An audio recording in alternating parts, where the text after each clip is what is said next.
you want me to tell you a joke like Gary Bartlow? So, a pastor, a priest, and a Jew walk into a bar, and the bartender says, "What is this, a joke?" Anyway, that's about as good as Gary Bartlow, isn't it? So anyway, all right, listen, we're not starting yet. We're not starting yet because it's not time. However, what about that brand new sample of Hip's new CD? Huh? How about that, huh? Yeah, I love it that he comes and plays. It makes us in a better mood, doesn't it? Yeah, it does. It makes us in a better mood. Yeah. So everybody's doing good? You are? How many of you guys came in the side door tonight? Came in the side door? Nice. Was there some parking out there? Was it good? The doorman. He got a promotion. Yeah. A doorman. All right. Here's what we're going to do. We're going to get going. We're going to find out if the volume in the computer works here. Let's... Can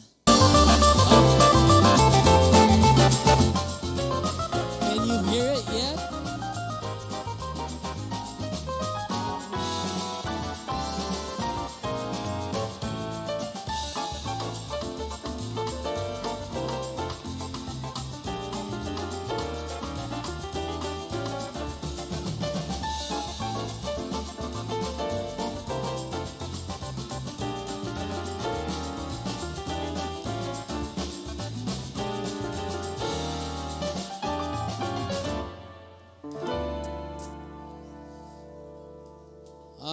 Tuesday Night Live. Hey, welcome aboard tonight. And those of you who are streaming with us, we welcome you as well. We are going to have a great night tonight.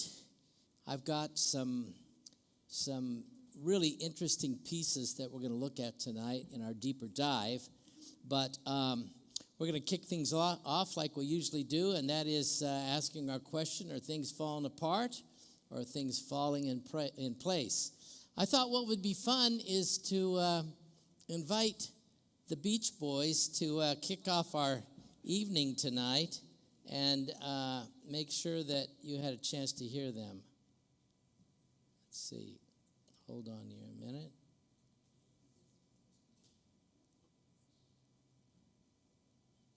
Here it is. Where's our volume at on the computer? Where's our volume at? Where's our volume at? Where's our volume at? You guys can't miss this. This is amazing.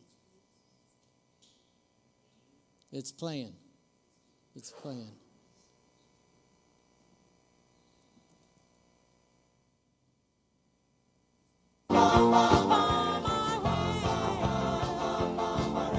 Bum, bum, bum, bum, bum, I ran. Bum, bum, bum, bum, bum, I ran. This is what they were playing just a few months ago, right? I just thought this would be great to start off with. What do you think, huh? You guys want to get that real. Isn't that great? Isn't that great? Yeah, it's. I'm terrible, aren't I? I'm terrible. All right, let's see here if we can go back to our slideshow here. Here we go. So we have one hostage left. One hostage left whose remains have yet to be returned. And this is where they're saying that Hamas likely knows the location of this last hostage's body. And so they have resumed their efforts to try to locate where this hostage is, Ron Gavili. And supposedly on Sunday, just 2 days ago, Hamas and the International Committee of the Red Cross determined that they were going to renew their efforts to find his body. And he was murdered on October the 7th, 23. and hauled to Gaza. And the report claims that Israel believes Hamas has reliable information regarding the local remains of Ron Gavili.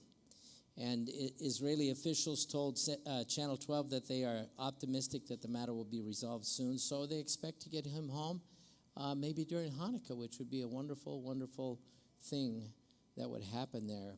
It's always interesting,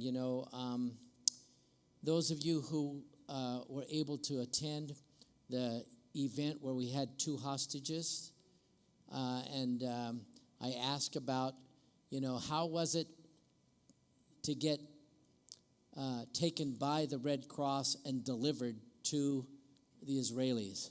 And the Red Cross was not friendly. Sasha asked, do you know if my father is alive? No, your dad's dead. And just very cold and very kind of like the last taxi driver I had, And is it hot here in Texas? What do you think? Anyway, this is a good thing. This is a good thing here. How about this one?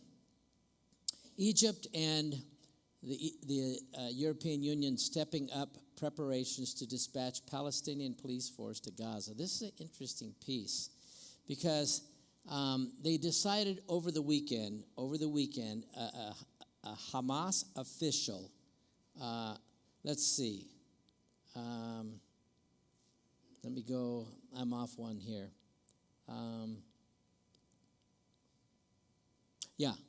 This is the next one I want to do, and I'll go back. So Hamas has decided that they're not going to disarm, and they're never going to give up control of Gaza. You remember, this is a part of Trump's agreement. This is something that they themselves agreed to. They agreed to. Now, we've never known Hamas to live up to any of the agreements that they've ever made.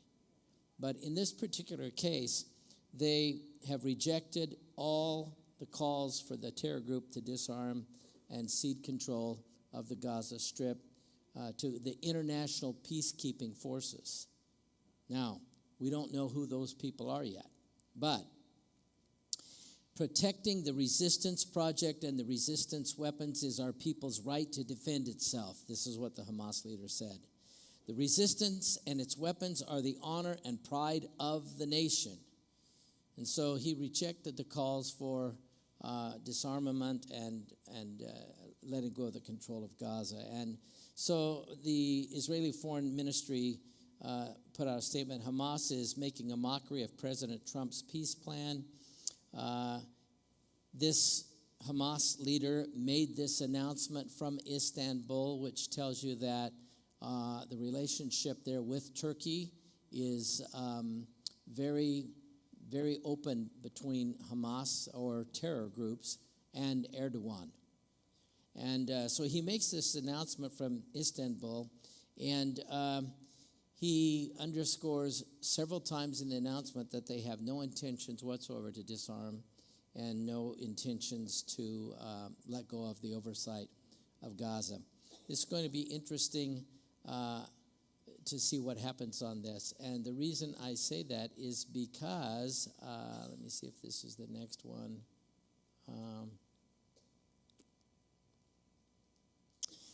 This group right here, Egypt and the European Union, are working together to train up these Palestinian policemen. It's very interesting because the Palestinians have had 5,000 to 10,000 police before the war broke out. Not that these Palestinians have, they're under the rule and control of Hamas. So Egypt is trying to help get them prepped, and Egypt is under the belief that Hamas will give up control of Gaza so these guys can actually step up and do what they're trained to do. Are you with me on this? So they're working on this while there is no movement by the terrorist organization that's going on. But It's going to be very interesting to see whether or not Egypt decides to put some of their soldiers in this, and for that matter, some of the other European Union nations of sending some police or people who can manage the control. So it's a pretty interesting piece right now, and I think that what it's going to take to actually oversee the Gazan people is going to take a much larger force than this group of Palestinian policemen. But at least they are trying to get them. And I just look at this, and it appears to me to just be just so hokey. And I'm not exactly sure how much pressure President Trump is putting on them, or once the United Nations passed this agreement and determined to support this, I think Trump's been waiting to see who was going to step up to the plate and help carry out the plan. Phase one, getting all the hostages returned. Obviously, it's drug on and on. This was supposed to happen immediately after the agreement. Israel did exactly what it was told to do, which was to release all those prisoners and even the dead Palestinians or terrorists that they had been holding on to, return their remains. So this is a very interesting piece. I want you to see this piece here, because this is our friend, the president, the new Syrian president. We talked about him last week, remember? I talked about how, he took off his robes, got a haircut, and cleaned up his beard, put a suit on, and went to see President Trump. Do you remember this? We talked about how he asks for sanctions to be lifted, and including the $10 million price tag on his head. There was an interview that Christine Amanpour did with him, and I wanted you to hear what she was asking him in this interview here, and it's very interesting. So let's see if we can capture it here. And here we go, right here. As you know, you have a past of being a terrorist. I mean, you worked for Al-Qaeda. What do you say to people in this room, in foreign capitals, about where your heart and your mind and your allegiance is now? We see that in parts of Syria, not only, the T word, but also the Islamic Caliphate word. Okay, there's no Islamic Caliphate in Syria. Women seem to be fairly liberated in quite a lot of the areas. Where do you see your history and how you deal with this country going forward in terms of the rights of women? What would you say to maybe some guests sitting in this room who have yet to fully empower, and some who absolutely deny women's rights? Do you hear what she's asking him? I'm sorry the video's not living up to its potential, but I want you to hear how he responds to these pretty straightforward questions. So here's what he had to say about it.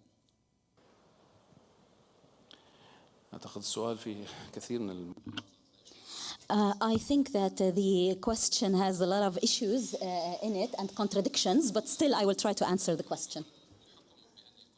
Saying that I was a terrorist and judging me as a terrorist is politicized. You know that there are many politicized opinions today.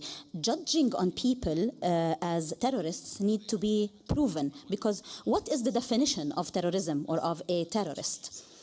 It's been 25 years of us hearing this word in the world, but there is a lot of confusion in understanding the word terrorist. Terrorists, in my opinion, are those that kill innocent people, children and women, and that use illegitimate means to harm people.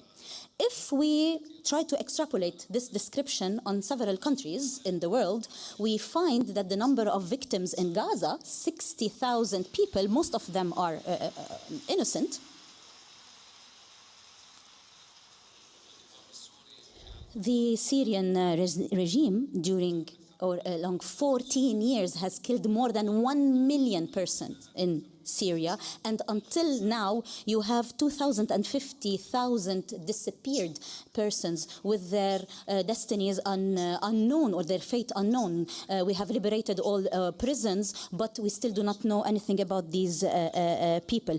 And this person is not called a terrorist, or this regime is not called a terrorist. We saw wars in Afghanistan, in Iraq.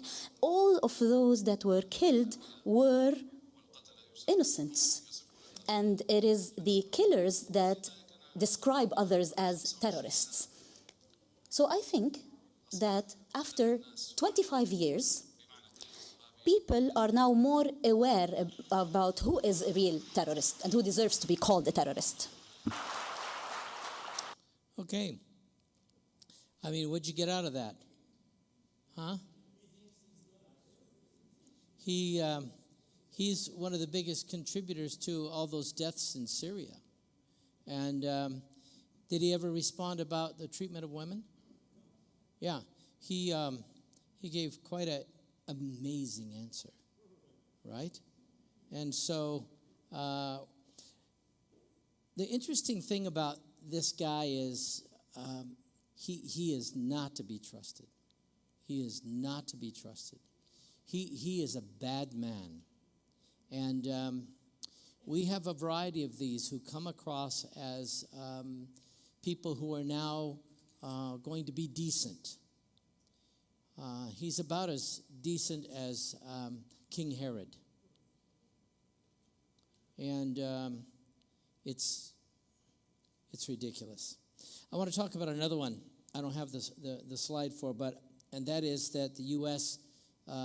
Is determined to resettle Gaza in the IDF-controlled territory. Now, I showed you a slide a week ago, maybe it was 2 weeks ago, where the yellow line is, and Israel was pushed out to that yellow zone, okay?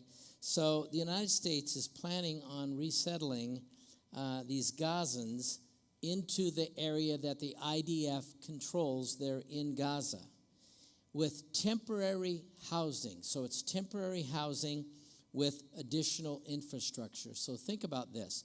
They're going to build this temporary housing in this area, and why would you suppose they're going to build it in the yellow area, in the yellow zone where the IDF is? Why would you suppose? Keep an eye on them, but the problem is the rest of it is all rubble. I mean, if you've seen the pictures,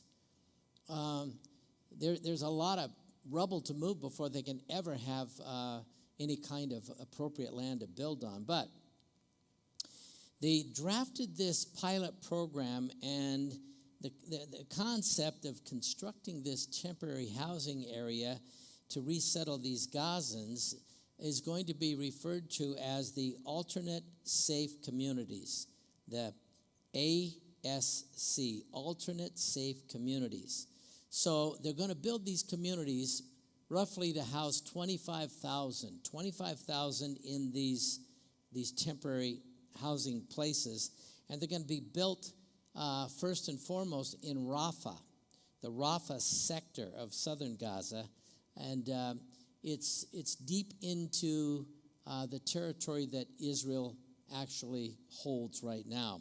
But what's interesting is that currently 50% of the Israel controls 58% of the Gaza Strip.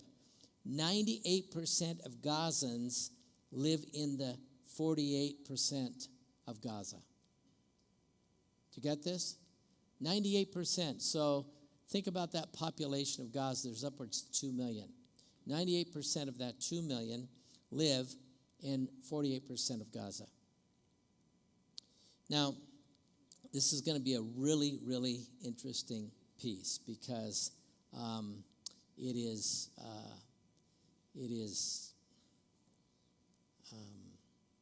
it's a mess. It's a mess.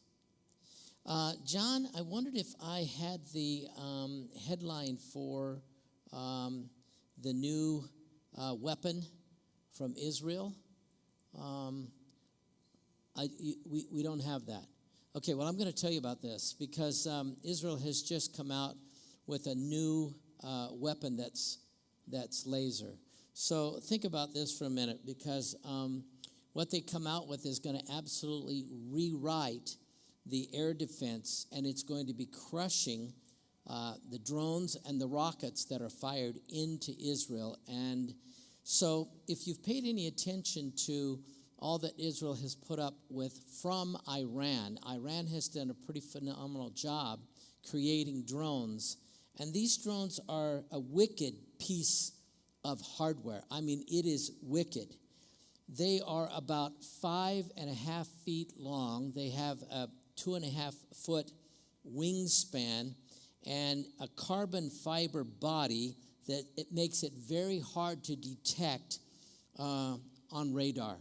It's super quiet because it's an electric motor, and it flies almost 500 miles. It can fly almost 500 miles, and it can fly up to 800 kilometers. Very, very low flying, and it can fly very, very far up and very far. But when it reaches its target, it unleashes this bomb that weighs about 17 pounds. And that thing creates enormous eruption, an enormous eruption. When it reaches its target, it is unleashed and it explodes in a dramatic fashion because it's got a shrapnel warhead on it. And its only purpose is to kill as many people as it can. Its only purpose is to kill as many soldiers as it can.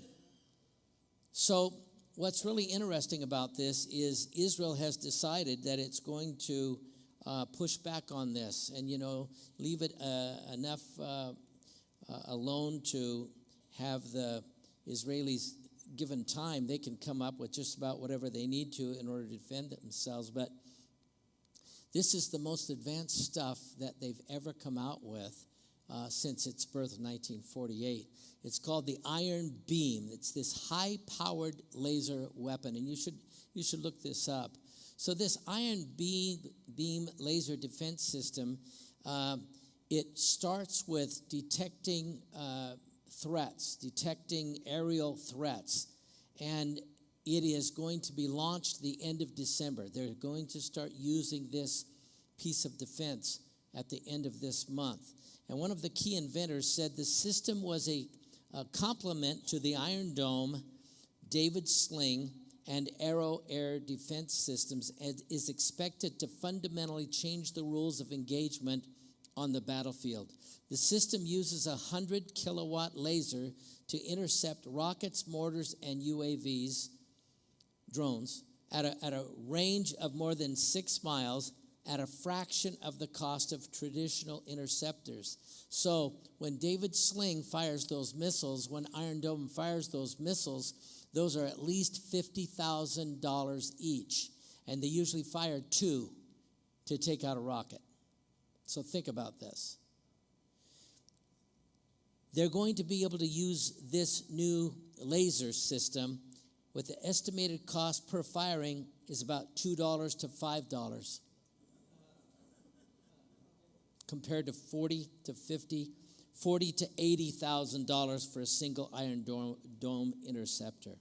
So this is going to be a dramatic shift in not only capabilities, but it's going to be a dramatic shift in costs. And they use this new laser beam technology, and what they're saying to the Iranians is you have finally met your match because we're coming after you.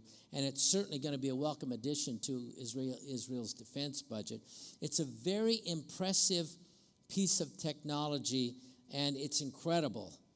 But as incredible as that is, the God of Israel who fights for Israel is even more incredible. As amazing as this weapon is, God has given the Jewish people a mind to create and protect herself, and God gave them that. And the world has witnessed Israel do just that it's protected itself from these vicious attacks and these vicious enemies on a variety of fronts. However, when you consider what is going to happen in the future, and who knows if that's the near future or not, but in these future wars that are described in the Scripture, we see that Israel's defense capabilities is not that they just come to the rescue. Because what we see here is God's promises is that Israel will never be eliminated. That's his promise. It will never be eliminated. Jeremiah 31 speaks about this, that's God's firstborn, and he is going to protect it. Jeremiah 31, verse 35, 36. He will defend Israel, and you can be certain of that. We've seen it all along. But what's being described in Ezekiel 38 and 39 doesn't even come close to what we've actually watched during our lifetime, because it is God himself who defends his chosen people and eliminates her enemies. God himself. That's what it says. The leaders of Russia and Turkey and Iran should really read those chapters. And when they read them, they ought to tremble. Because what it says in there is so blatant. Each of these nations are listed as a part of this future coalition who is going to come against Israel, and they are on a collision course with Almighty God, and their fate is going to be at the hands of God as he delivers his people and destroys those who have come to destroy his people. So during another coming war that's referred to besides Ezekiel 37 and 38, we talk about the battle of Armageddon, and we read once again that God himself is going to defend his chosen people. Only this time it's going to be from all the nations in the world that come against Israel, who are led by the Antichrist. And as they come to try to destroy Israel once and for all, guess who they're going to face? The armies of Israel? Oh no. The Lord of the armies of Israel. That's who they're going to face. And this is a very, very interesting piece, because as you read this, and I think about this when we're talking about this amazing invention and all these things, that Israel has been gifted to create that are so defensive for them. And they've got plenty of great offensive stuff. Zechariah 14, behold, the day of the Lord is coming. That's never a good thing. It always means trouble. The day of the Lord is coming, and your spoil will be divided in your midst, for I will gather all the nations to battle against Jerusalem. The city shall be taken, the houses rifled, the women ravished. Half the city shall go into captivity, but the remnant of the people shall not be cut off from the city. Then the Lord will go forth and fight against those. The Lord will go forth and fight against those nations as he fights in the day of battle. And in that day his feet will stand on the Mount of Olives, which faces Jerusalem on the east, and the Mount of Olives shall be split in two from the east to the west, making a very large valley. Half of the mountain shall move toward the north, half of it towards the south, and it will split and end right at the head office of the PLO. Then you shall flee through my mountain valley, for the mountain valley shall reach Azel. Yes, you shall flee as you fled from the earthquake in the days of Uzziah, the king of Judah. Thus the Lord my God will come, and all the saints with him. So these verses describe the coming of Israel's Messiah. And he's going to rescue his brethren from their enemies. And what an unbelievable sight it will be on that day. And to think that we believers will return with him, if you believe in the rapture. And even though we call it the Battle of Armageddon, it's not really a battle, because Revelation 19, now I saw the heaven opened, and behold, a white horse, and he who sat on him was called the Faithful and True. And in his righteousness he judges and makes war. His eyes were like a flame of fire. On his head were many crowns. He had a name written that no one knew except himself. He was clothed with a robe dipped in blood, and his name is called the Word of God. And the armies in heaven, clothed in fine linen, white and clean, followed him on white horses. Now out of his mouth goes a sharp sword, that with it he should strike the nations. And he himself will rule them with a rod of iron. He himself treads the winepress of the fierceness and the wrath of Almighty God. And he has on his robe and on his thigh a name written, King of Kings and Lord of the Lords. So who is with him when he comes from heaven? All of those who are righteous. He brings with him those armies from heaven, clothed in fine linen, white and clean, and on white horses. Well, who wants to get something white like that dirty? And it shifts then to him being the one who says, I'll take it from here. This is so powerful. Not much of a battle here. The saints are dressed in white. Who wears white to a battle? Right? On this one here, we do. We do, because it's clearly not our battle. It's the Lord's. So while God gives Israel all of this amazing knowledge to be able to put all this stuff together and develop and advance, especially these defensive capabilities that we're talking about here, a day is coming when the world will behold even a greater display, and that will be God himself as he stands and fights for his people. And I love that, because he is the Lord God of Israel. So I say to you tonight, as we wrap this first piece up, we as believers have really got to take a lead against this anti-Semitism. It is sweeping like COVID did. It's sweeping like the flu. And it is nothing more than a smoke screen right out of the pit of hell. And we are watching this toxic movement across the globe. And you know what that movement is? It's a lie. And you know what that lie is? That lie is the fact that there's one race of people that's to blame for everything. And if we can eliminate them, the world will be at peace. That's the lie. And you know what's interesting about that lie? That lie is racing across the globe, and it's infecting hearts and minds at such an astonishing speed.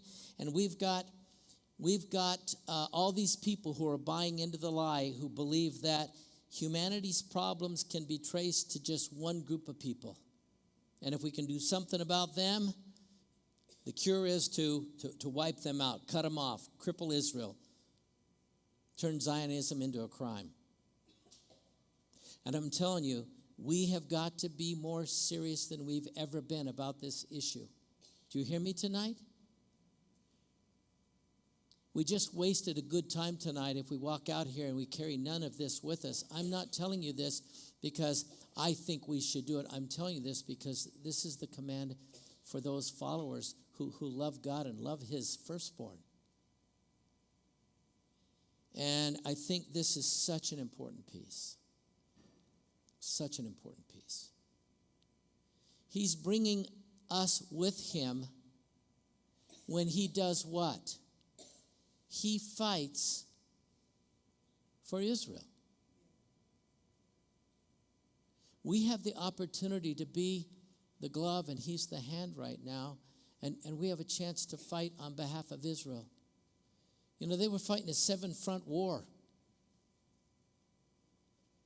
And the 8th front was a war with the world media.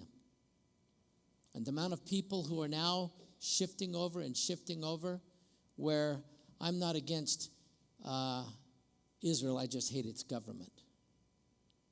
These Israelites are not the ones of the Bible.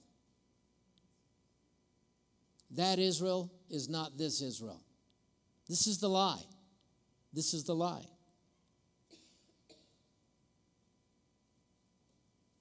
I don't see this Israel as biblical Israel. Well, you know what?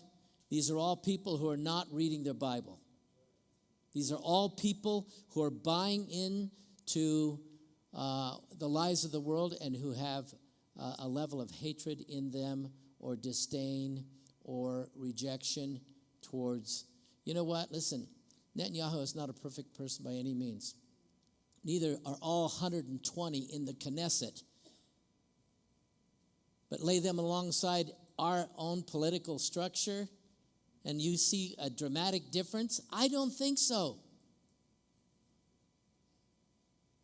So we can pick Israel apart just like we can pick America apart. But we need to go by what the Bible says. And with that, we should meet somebody. Right? Don't get me going here. All right. So anyway, let's break for a little fellowship. Then we're going to come back and jump into an amazing piece on what Jesus experienced in his life. So meet somebody and have a good time.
All right. You ready to get going? Hey, did you bring your Bible tonight? Did you bring your Bible tonight? Or have you got it memorized? You know? All right. So, I want you to find Daniel chapter 8, okay? Daniel chapter 8, okay? Daniel chapter 8.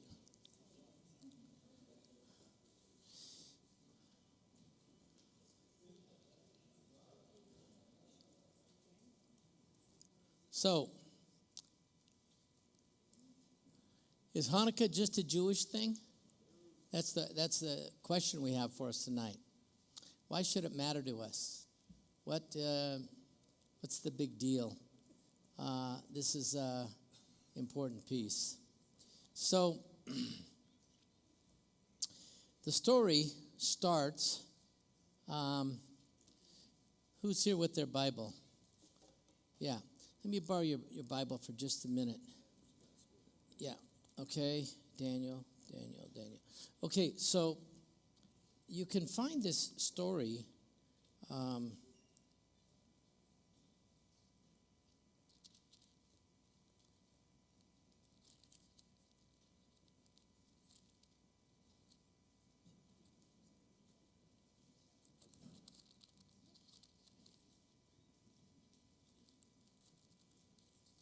All right. It's the white blank page in between the Old and New Testament. Okay? That's where our story is. Are you with me? It represents 400 years. They call them the silent years. Why do they call it that? They call it that because God wasn't speaking. So that's where this story is found, and you should read it. It's amazing. It's, yeah. It's in the Apocrypha. That's right. So that's where our story is found tonight. Now, it actually begins, the story of Hanukkah actually begins, and by the way, this is a Hanukkah. A lot of people call this a menorah. This happens to be a Hanukkah. Why? 9 candles. This one here, 1, 2, 3, 4, 5, 6, 7, 8, 9. So that's the difference. Menorah is just 7 candles. This is 9, okay? And this is what they use during Hanukkah. And so the story actually starts way back with Alexander the Great. And I'm not sure what his parents named him. Do you think they named him Alexander the Great when he was a baby? Huh? Maybe he was just Alex, I don't know. But 333 BC, this can be on the test.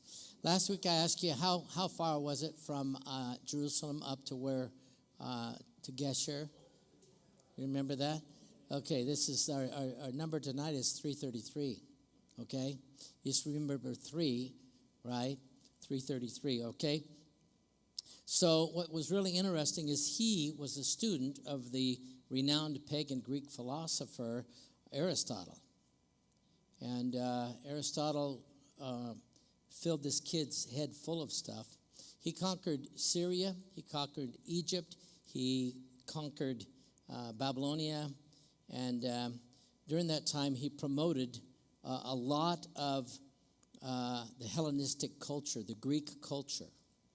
And the Hellenistic impact and influence on the world at that time was phenomenal.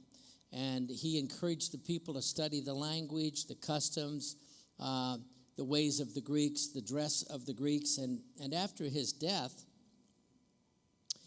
there was a, let's just look at this. This was his kingdom. This was his kingdom. And I'll show you here. After his death, it broke into 4 major areas, and these were overseen by his 4 major generals. So the generals that served with him. By the way, you know when he died? I think he died in his early 30s, and he died from drinking himself to death because there was no other no other part of the world to conquer, and he had lost his drive to live when there was nothing else to fight. What's really interesting is that you have 4 areas, and some of you are quite familiar with this, but you had the Ptolemaic kingdom down here in Egypt, this area here. You had the Seleucid Empire, which is this area here. You had the Macedonian area, which is over here. Let's see here if I can find this. Okay. You have it over here. And then you have the Pergamum area here. And these 4 places became the power of what was the kingdom of Alexander the Great. And this became very, heavy-weighted Greek influence in this major part of the world. Now think about this. And you know what? Those areas would remain under the control of the Greeks for another 300 years. So think about that. Think about the influence. Think about the growth. Think about the things that would happen here that they would carry into other parts of the world and influence the Hellenistic ways. So a lot of Bible scholars believe that Daniel was given wisdom and a vision many years before Alexander the Great came on the scene. And what's really interesting about this, back in the 6th century BC, he foresaw the kingdom of Alexander the Great. And he saw this in a vision that God gave him. And he gave him a vision of a male goat that was running from the west that had a very conspicuous horn right in the center of his head, like a unicorn, just a very single horn between his eyes. And I want you to see this, because here it is. In the 3rd year of King Belshazzar and his reign, I, Daniel, had a vision after the one that had already appeared to me. In my vision, I saw myself in the citadel of Susa, in the province of Elam. In the vision, I was beside the Ulai Canal. I looked up, and there before me was a ram with 2 horns standing beside the canal, and the horns were long. One of the horns was longer than the other, but grew up later. I watched the ram as it charged toward the west and the north and the south. No animal could stand against it, and none could rescue from its power. It did as it pleased and became great. It's talking here about the kingdom of the Medes and the Persians. That's what it's talking about here, okay? He sees this. As I was thinking about this, suddenly a goat with a prominent horn between the eyes came from the west, crossing the whole earth without touching the ground. It came toward the 2-horned ram I had seen standing beside the canal and charged at it in a great rage. I saw it attack the ram furiously, striking the ram and shattering its 2 horns. The ram was powerless to stand against it. The goat knocked it to the ground and trampled on it, and none could rescue the ram from its power. The goat became very great, but at the height of its power, the large horn was broken off, and in its place 4 prominent horns grew up toward the 4 winds of heaven. So you see the picture here. This great goat takes out the ram with 2 horns. So Alexander the Great basically takes out the Medes and the Persians, and he is carrying his influence in a phenomenal way. But when his demise came, he dies, and out of that, the goat became very great, but at the height of his power, the large horn was broken off, and in its place were how many? Horns? 4 prominent horns grew up towards the 4 winds of heaven. So you begin to see this, and it's a pretty interesting piece. If you don't know the background and you're just reading Daniel, you won't figure this out, except for a revelation from God, as you'll see here coming up. Out of out of one of them came another horn, which started small but grew in power to the south and to the east and toward the beautiful land. What's the beautiful land? How do you guys know this stuff? Why am I even talking to you guys tonight? It grew until it reached the host of the heavens, and it threw some of the starry host down to the earth and trampled on them. It set itself up to be as great as the commander of the army of the Lord. It took away the daily sacrifice from the Lord, and his sanctuary was thrown down because of rebellion. The Lord's people and the daily sacrifice were given over to it. It prospered in everything it did, and the truth was thrown down, to the ground. It's a very interesting thing because the Jewish leaders read Daniel, and they knew Daniel. And so when Alexander came through the beautiful land, they went out to meet him. And they told him, our holy books have told us about you. Think about this. They go out to tell him, our holy books have already taught us about you. Come, we'll show you. And because they took the time with him, he never destroyed the beautiful land. You think about this. Think about the Lord had told Daniel in this dream, this is what's going to happen. Now, let's go on. The shaggy goat is the king of Greece, and the large horn between his eyes is the first king. The four horns that replaced the one that was broken off represent four kingdoms that will emerge from his nation, but will not have the same power. So that's all that Daniel knows. This is a very interesting thing because that little horn in the north starts to grow and greatly magnifies itself, casting down some of the stars of the heaven, the righteous souls. He took down some righteous souls, took away the sacrifices, and defiled the sanctuary in Jerusalem. And this is none other than Antiochus Epiphanes. Perhaps he's most noted for the desecration that he brought to the sanctuary of the temple and the setting up the altar to Zeus and offering burnt offerings. He's best known for that. But this event is known as the abomination of desolation. And Daniel talks about this. Daniel 8, verse 9 and 10. So it's just, let's see, here it is. Here's the goat.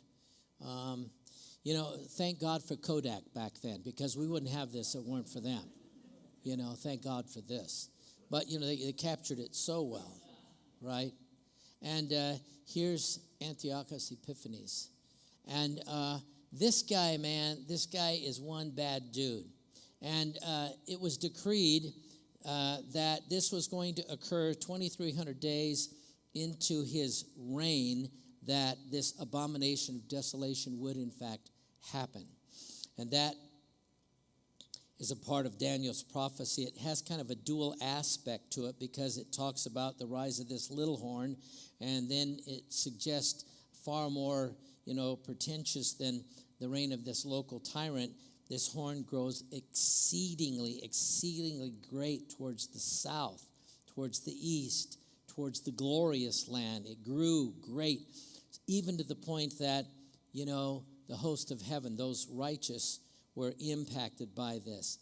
Now, we have some other light on this whole event here from some of the New Testament scriptures that we have. It's also clear that this horn refers to a world leader that the New Testament calls the Antichrist, who would one day attempt to assimilate all of humanity in this new world order. Have you heard of that new world order? And Daniel talks about it in chapter 9, and it's spoken about in Second Thessalonians 2. But it's this abomination of desolation that's referred to by Jesus himself, that abomination that makes desolation, that will be overthrown by none other than Yeshua himself, Jesus himself, at the end of the Great Tribulation period. Now, if you got a Catholic Bible or extra biblical resources, you can read in the book of Maccabees about this story, about the little horn and his oppression against the Jewish people, because that's where we get this story from. So Antiochus installed this Hellenistic influence through Hellenistic Jews that were from Greece, Jews who were, the customs of the Greeks were very much just normal for them. He brings these Jews down into the beautiful land, and he uses them to influence the other Jews, and he demands the adherence to these Hellenistic cultural ideals. And he established these laws or these edicts that prohibited, well, I'll show you here what it prohibited. Let's see here. I'm going to back up here. It prohibited a variety of these things. Let me see if I want to read this. I heard a Holy One speaking. This is 2 verses out of the section of Daniel that I left out purposefully. I heard a Holy One speaking, and another Holy One said, "How long will it take for the vision to be fulfilled, the vision concerning the daily sacrifice, the rebellion that causes desolation, the surrender of the sanctuary, and the trampling underfoot of the Lord's people?" And he said to me, "It will take 2,300 evenings and mornings, then the sanctuary will be reconsecrated." So what he's saying there is it's telling that this little horn from the north that's become great is going to come down in after 2,300 days of reigning. He's going to come into the beautiful land, and he's going to really take hold of this thing. After 62 sevens, the anointed one will be put to death and will have nothing. The people of the ruler who will come will destroy the city and the sanctuary. The end will come like a flood. War will continue until the end. The desolations have been decreed. He will confirm a covenant with many for 1 7. In the middle of the 7, he will put an end to sacrifice and offering, and at the temple he will set up an abomination that causes desolation until the end that is decreed is poured out on him. So they have 2 major desecrations. One is Antiochus, and the next one is the Antichrist. This is what it's talking about. So he comes into Israel and desecrates this from Syria. He's a Syrian. He comes from the area of Syria, but it was much larger. He's got his own kingdom that he's reigning over. And so when you see standing in the holy place the abomination that causes desolation spoken of through the prophet Daniel, let the reader understand. This is it. This is what's happening. So here's the things that Antiochus began to forbid the people when he came in to overtake Israel. You can't observe the weekly Sabbath. You can't have biblical festivals. You can't have any reading of the Torah whatsoever. All the copies were ordered to be burned. No temple sacrifices. Think about this. Circumcision was outlawed. Penalty for disobedience was death. I mean, this guy was absolutely ruthless. He really, really, really came down. It was very interesting. So the people, of course, would run and hide. They would run and hide in caves. They would run to the mountains. They'd run to the hills. And this is what Jesus begins to talk about. When the Antichrist comes, you will run too. You will run as well. But what's really interesting about this, and this is what the book of Maccabees says, that the women who disobeyed the edict by circumcising their sons were paraded about the city with their babies hanging out their breast and then thrown down from the top of the city wall. Many died as martyrs.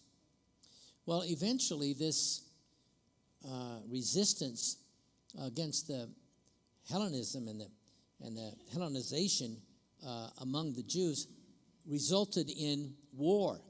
That word became synonymous with war. And so this war broke out 164 BC, and it started in a small town 14 miles north and west of Jerusalem called Modain. I've been there numerous times. Sharon and I have been there a variety of times. Small town, and there was a family there, the Maccabees family. And Mattathias, who was the Hasmonean priest, and he worked at the temple, and he lived in Modi'in. He had 5 sons, and his 5 sons and his family took refuge. And when Antiochus soldiers showed up in Modi'in and demanded that they set up an altar for Zeus and sacrifice a pig, he rose up. The father rose up and he killed the Syrians that came to their town and said, that's enough of that. We will never do that. So there. Well, he fled into the Judean wilderness, and there they were joined by a group of other freedom fighters, and they put together this group who carried out guerrilla warfare. So much of it covert. And this thing went on for 3 years. It was a 3-year campaign where they are culminating these deaths, and they are wiping out the land of these Syrian Greek oppressors. And it is a mess. It is an absolute mess. Jerusalem is a holy mess, and the surrounding areas, by the time that they defeat Antiochus and his troops. Well, at this point then, the temple is a mess, and they've decided we've got to get back together, and this rebellion that they rose up and brought against this unholy guy who presents himself as a god, that rebellion, I remember Jerry and I were flying into Israel from Amsterdam. We started to go down for a landing, and I said to Jerry, something's wrong, this is too early. And sure enough, we landed on the island of Cyprus. It's about a 40-minute flight from there on into Tel Aviv. And the captain came on, and he said, there's a wildcat strike in Tel Aviv. We're not going to fly in there because we don't want our airplane to be stuck there. So we're going to land in Cyprus on the island. It's 2 o'clock in the morning. 2 o'clock in the morning. Jerry and I saw the most impressive representation of the Jews. It was worth it. So he says, we are going to check in, and we may have to turn around and fly back to Amsterdam. That caused the Jews in the plane to rise up and get in line at the cockpit door. This is before 9/11. And they want to talk to the captain. And they want to tell him, I bought a ticket to Tel Aviv, not to Amsterdam. Well, I don't know, because all their cell phones were going off with all of their friends who are in Israel, many of which worked at the airport. And they are telling the guys on the airplane, hey, listen, just tell the guy, calm down. This is going to be over in 45 minutes. So they're telling the captain all this stuff. He says, well, I haven't heard that from my bosses in Amsterdam. Who cares about them? We're telling you the truth, right? Well, he said, listen, we may have to turn around and go back.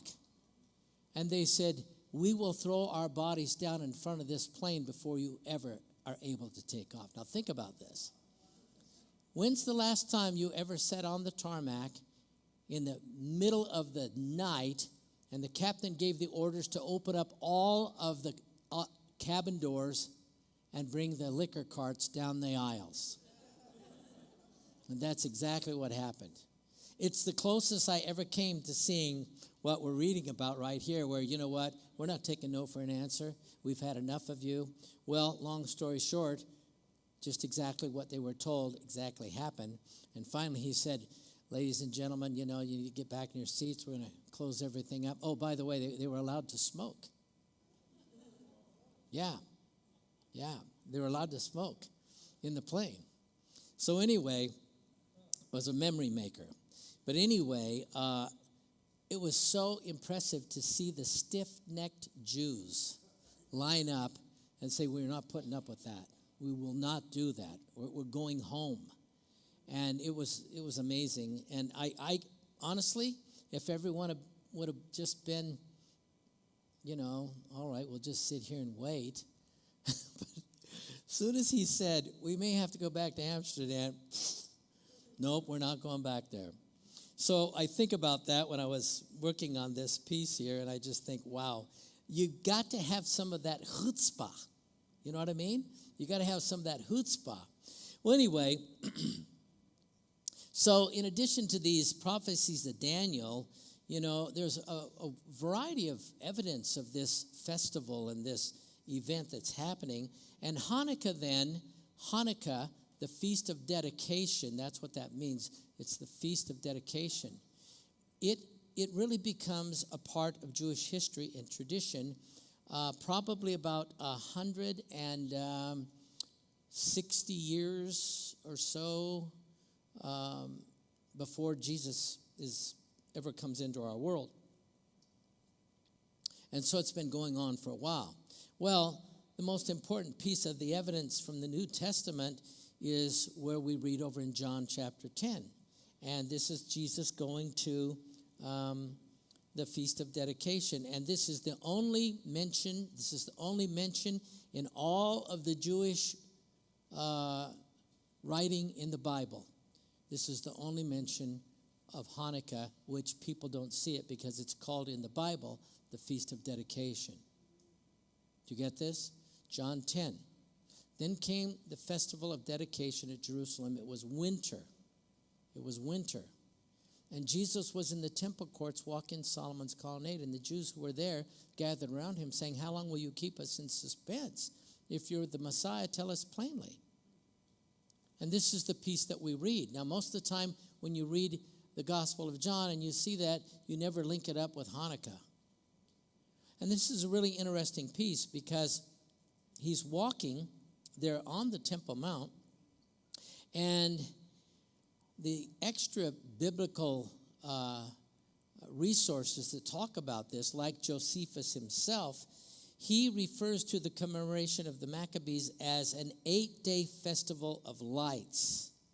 Other of the highly respected Jewish theologians, we would call them, famous sages, also spoke about this, that they were to light 8 candles, and the law according to the house of Hillel. What was interesting about this is this battle was carrying on through the festival of Sukkot. So if you know your Jewish calendar, once the holy days in the fall start to happen, the last one of the holy days is 8 days of tabernacles or Sukkot. And so they weren't able to celebrate Sukkot. So they decided once they got the temple all cleaned up and put back together and functioning, let's have a celebration then because we missed the previous one. And so what's really interesting about this is it always falls on the 25th of Kislev. Just like Christmas falls on the 25th this year. Yeah. And so the 25th of Kislev rotates. So this year,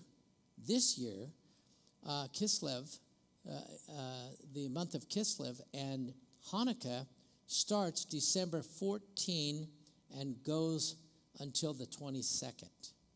Okay? That's the time this year. So, it's a very interesting piece because they just thought, about what shall we call this and what shall it consist of. And so they decided that the very first word of light, the festival of light, the festival of dedication, the very first mention of light in the Torah is 25 words in. And so they decided, well, let's do it on the 25th. Let's do it on the 25th of this month. And that's how they came up with Kislev. We're going to do it on the 25th. Now, what's really interesting is that a variety of these Jewish feasts and festivals are underscored in Leviticus chapter 23. But if you get over to chapter 24, verses 1 and 2, and I think I have those here. And the Lord said to Moses, command the Israelites to bring you clear oil of pressed olives for the light, so that the lamps may be kept burning continually. Well, what happened when they went to clean up the temple is the giant menorah had been knocked over, and so they got it stood up, and the only oil that they could put in it had to be this particular clear oil pressed of olives for the light, so that the lamps may be kept continually. So they only used the things at the temple that God mapped out.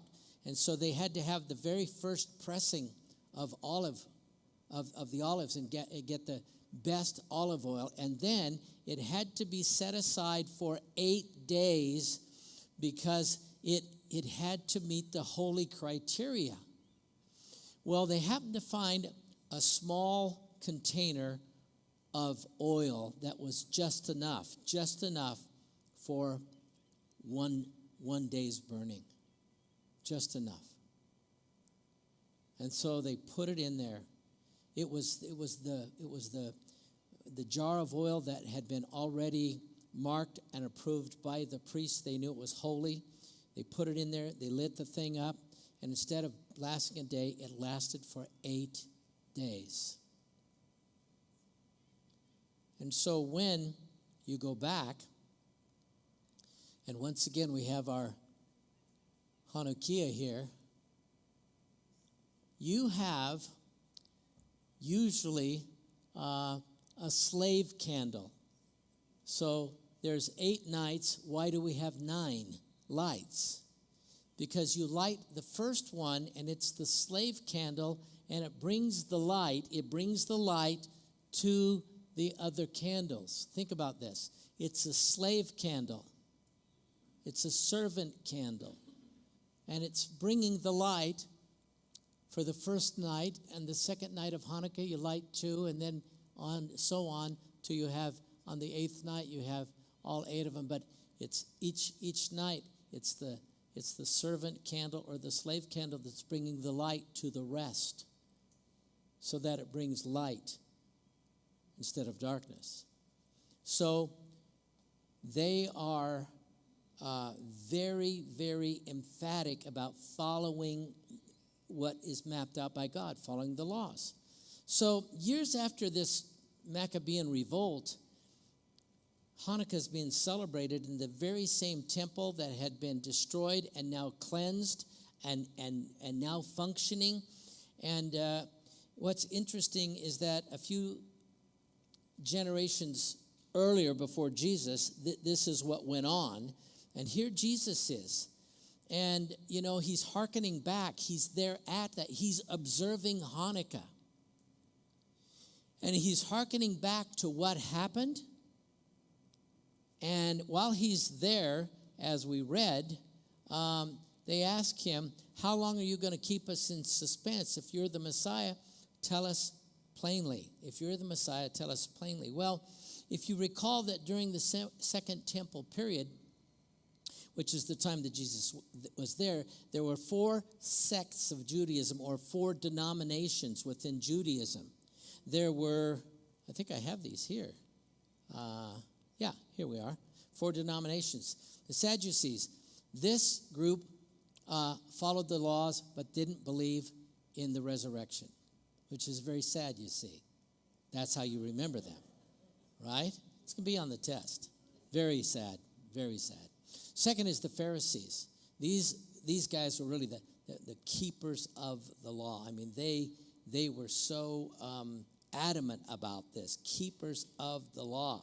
They're the ones who taught the Torah and made sure that everybody knew what the laws were. Then there were the Essenes. The Essenes were a group of people, followers of the law, that were cut out of a different cloth. They were kind of kinder and gentler, and they were the mystics, if you will. And they decided that Jerusalem had become so far away from truly keeping the law that the Essenes left and they went down to the area of Qumran, which is by the Dead Sea. And that was where their community lived, and that's where they wrote and translated the scriptures and wrote it on parchments. And then, of course, is the Zealots. Now, you could always tell the Zealots because they're the ones who had the bumper sticker on the back of the chariot that said, the only good Roman is a dead Roman. You could tell, Zealots. These guys here were the ones who were packing. They were, the rednecks. They were the political agitators. That's who they were. So, after all of this, Jesus is there, and I think one of the things that's mostly important is if you understand kind of the context that John gives in his gospel of what's gone on that sets the understanding of this piece. So instead of just opening up to John 10 and starting reading, you won't appreciate what's happened. So I want to take you back and just show you for a minute, because you have to go back to John 7 when Jesus actually goes into the city of Jerusalem. And he's there in the city of Jerusalem, and it is the festival of Sukkot. And this is the time when at the time of Sukkot, Jesus is there, and he proclaims himself to be the living water. The living water. And you remember this? In John 7, he presents himself as the living water. That's what he offers people. That if you drink of the water, you will find out that it's living water, and it will flow in you and through you. And so Jesus is there, and he's at this festival, and he's proclaiming that. John 7, while he's there, he goes to the temple on the Sabbath, and that's where they bring the woman caught in adultery, and they throw her in front of him. They're at the temple, and they tell the story. You know the story. We caught her in adultery, and we're told that we should stone her. What do you say? And you know this whole thing that he forgives her, and he asks her, where are your accusers? And where did they go? They left. Why? Because he said, the one who's without sin, you cast the first stone. And while they're figuring out who's without sin, hey, are you without sin? I'm not. Are you without sin? No, I can't do it. Are you? And while they're trying to figure that out, he's on the ground writing. And so while he is there, he announces first in John 7, I'm the living water. John 8, he starts to proclaim himself as the light of the world. And then when we get where in John 8, he's challenged by the authorities over his claims, his religious authority. He's challenged, and they call him a blasphemer, and they say he's of the devil. And they want him to state his whole pretext plainly. Tell us plainly. Tell us plainly. They keep saying to him, he says, I keep telling you, but you won't believe. I keep telling you as plain as you can. And so they keep challenging his religious authority, his shmiha. Where did you get your shmiha from? In other words, did you graduate from Yale Divinity or Harvard Divinity School? They want to know which rabbi you studied under. Where did you get your authority to proclaim these things? And so in John 8, he is dealing with that. Then he leaves the temple, and he authenticates his message by healing a man who's been born blind from birth. Do you remember this story? John 9, he opens his teaching there on the Good Shepherd. After he heals this man, he talks about the Good Shepherd, and they'll know his voice, and they will follow him, and they'll be able to come in and out of the gate. Well, what's interesting is by the time you get to chapter 10, you see the reaction of the crowd over John 7, what he had to say there, John 8, John 9, And by the time he gets to John 10 and he's talking about this, the reaction is very, very mixed. And there's division, believe it or not, among the Jews. Yeah, believe it or not. Many of them said he's a demon, he's insane, he has a demon, he's insane, why should we listen to him? These are not the words of one who was oppressed by a demon. They pushed back on the other Jews saying, hey, not so fast. Because if he says these words that he's saying, they can't be from a demon. Can a demon open the eyes of the blind? And so this is the argument they're having in John chapter 10. And it's at this point that Jesus tells them, at that time of the Feast of Dedication took place in Jerusalem. It was winter, and Jesus was walking in the temple in the colonnade of Solomon. So the Jews gathered around him and said to him, how long will you keep us in suspense? If you're the Christ, tell us plainly. And so in the light of Jesus' previous teachings that he's been doing, he surprises them with his reply, I told you, but you do not believe. And then he went on to say that the works that he did in his Father's name is what bear witness to who I am. Those are the validation of my credentials, was what he's saying. And since you do not believe, you are not part of this, of God's flock. Only sheep can hear the voice of the good shepherd, and only they are able to follow him. So you're not hearing anything I'm saying, which tells you that you are not one of these sheep I'm talking about. My sheep hear my voice, and I know them, and they follow me. I give them eternal life, and they will never perish, and no one will snatch them out of my hand. My Father who has given them to me is greater than all, and no one is able to snatch them out of the Father's hand. I and the Father are one. Whoa.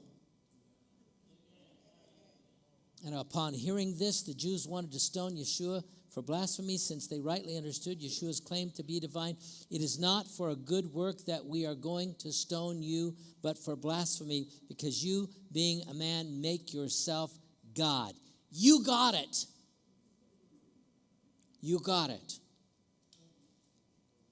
And so this is all happening there while he's at the Feast of Dedication. And he is revealing himself like he has never done. Like he's never done. So, we're going to close with this real quick. Here's the so what. Let's see here. I don't have the so what in here. But let me give you the so what. I thought I had it in here. So, here's the so what. We have no mandate as believers to celebrate or observe Hanukkah. There's no mandate given. But some reasons why we should maybe think about paying a little bit better attention to this, or even celebrating it. Number one, Jesus did. Number two, he continues to bring the light to the world. He continues to do that, which is what this is about. I am the light of the world. And the third reason is that it provides an opportunity for us to rededicate our own selves. As we take personal examination and inventory about where we're at in our own relationship with him. So I think it's one of those things when we ask, is Hanukkah just a Jewish thing? Maybe. Right? Maybe. Yeah, it's just a Jewish thing. It has nothing to do with us Christians. Really? How can we read about it then in John? Riddle me this. How can we read about it in John 10? It's the only place it's ever talked about. You know, is it only for the Jews? Why did Jesus do it? Well, he's Jewish. And like I said, there's no mandate given to the Gentiles. Jerry and I always put it in these terms. You're not required, but you're invited. I think that's a wonderful way to view all of the feasts and the festivals and the Jewish holidays. You're not required, but you're invited. And who knows, you might just learn something amazing as you investigate these and see how it touches you and what you learn from it. But last week, this week, I've shown you that these stories come from a lot of different backgrounds, and once you have a chance to truly see the context and you appreciate where this came from, I think it just blows up our typical Bible reading and our typical Bible study. And I think that makes us better students of the Bible, don't you? Yeah. I so appreciate you being here tonight. We're not going to meet again until the 6th of January. And so we wish you a wonderful holiday season, a happy Hanukkah, and a Merry Christmas. But we'll look forward to being back together on January 6th, okay? I want to say a prayer for you tonight before we go. Jesus, thank you for the wonderful ways that you were so thoughtful, and you worked so hard to present yourself so that people could actually see you. Sometimes we struggle ourselves personally with believing that you are who you say you are and that you'll do what you say you'll do.